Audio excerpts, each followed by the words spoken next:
Baik Bu, di Di sini sini ada ada tiga tiga pertanyaan pertanyaan yang yang mau mau Anda Anda tanyain ke Ibu. Untuk Untuk pertanyaan pertanyaan yang yang pertama, bagaimana implementasi kurikulum Merdeka Belajar dalam mata pelajaran yang diampu oleh Ibu? Lalu pertanyaan nomor 2, kendala dan kesulitan apa yang dihadapi, serta bagaimana solusi Ibu menghadapi kesulitan dan kendala tersebut. Lalu pertanyaan ketiga, bagaimana antusiasme dan hasil belajar siswa dalam menggunakan kurikulum tersebut. Terima kasih, Bu. Untuk pertanyaan pertama, implementasi kurikulum Merdeka dalam mata pelajaran yang diampu. Awalnya pasti sulit untuk mengimplementasikan kurikulum Merdeka dalam pelajaran yang diampu. Pasti agak kesulitan karena memang ada perbedaan antara kurikulum 2013 dengan kurikulum Merdeka. Karena di kelas 10 itu materinya itu banyak yang Ibu perhatikan ya, itu di kelas 10 itu ada sampai 4 bab ya. Nah, tapi di kurikulum Merdeka ini hanya satu bab saja. Jadi waktunya panjang, tapi cakupan materinya lebih sedikit. Nah, dengan berjalannya waktu, maka untuk pemahaman kurikulum Merdeka ini menjadi terbiasa, apalagi dibantu dengan buku panduan untuk guru. Dan untuk siswa juga ada bukunya, sehingga kita tinggal memadukan antara buku panduan guru dengan buku pegangan siswa.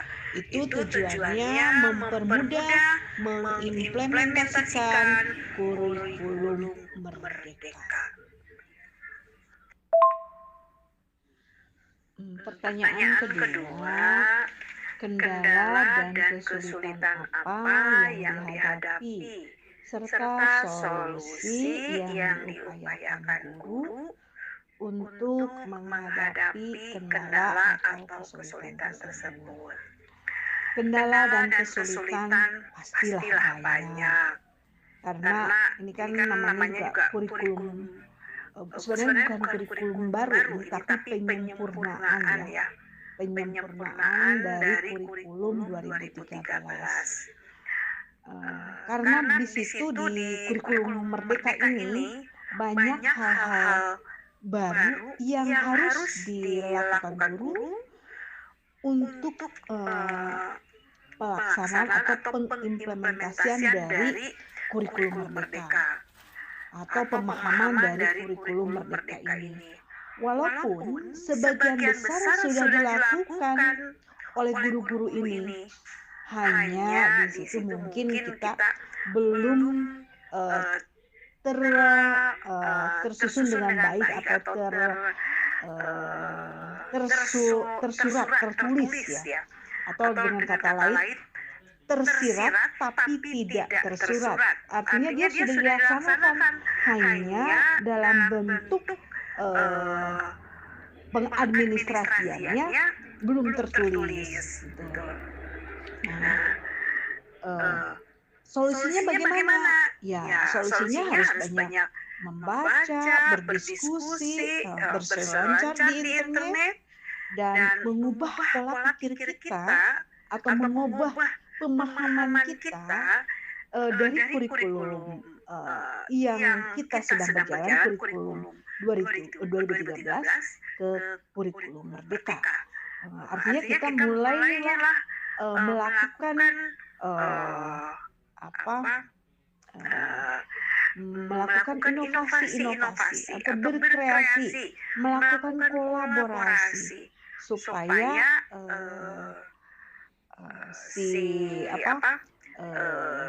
kesulitan dan kendalanya itu bisa diselesaikan dengan baik. pertanyaan ketiga, bagaimana antusias siswa dan hasil belajar siswa dengan menggunakan kurikulum tersebut? Kalau melihat dari antusias siswa dengan kurikulum Merdeka ini tentu berbeda-beda. Ada yang bagus, ada yang sedang, ada ya kurang semangat. Nah, yang kurang pasti ada ya. Nah, biasanya yang semangat ini jikalau mereka itu diberikan praktikum atau belajar di luar. Karena kan mereka melakukannya secara berkelompok. Dan sekarang kan dibuat video hasilnya. Nah, dari video itu kan harus diupload ke YouTube. Mereka senang seperti itu. Jadi hasilnya pun sangat bagus dari nilai-nilai yang diberikan. Tapi bagi yang cenderung yang sedang-sedang saja biasanya ya yang dihasilkannya juga agak lambat mengumpulkannya. Beda dengan yang antusiasnya tinggi. Kalau antusias tinggi mah biasanya kan anak-anaknya teh yang pandai-pandai ya.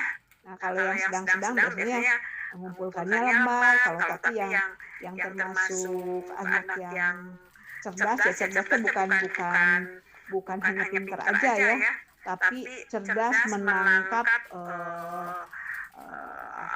peluang. Dia akan cepat melaksanakan tugasnya, mengerjakan tugasnya, dan hasilnya tidak akan mengecewakan. Tapi bagi ada yang santai, yang terutama mereka itu pasti terkendalanya tuh kuota lah, HP lah, banyak alasannya. Ya hasilnya pun minim.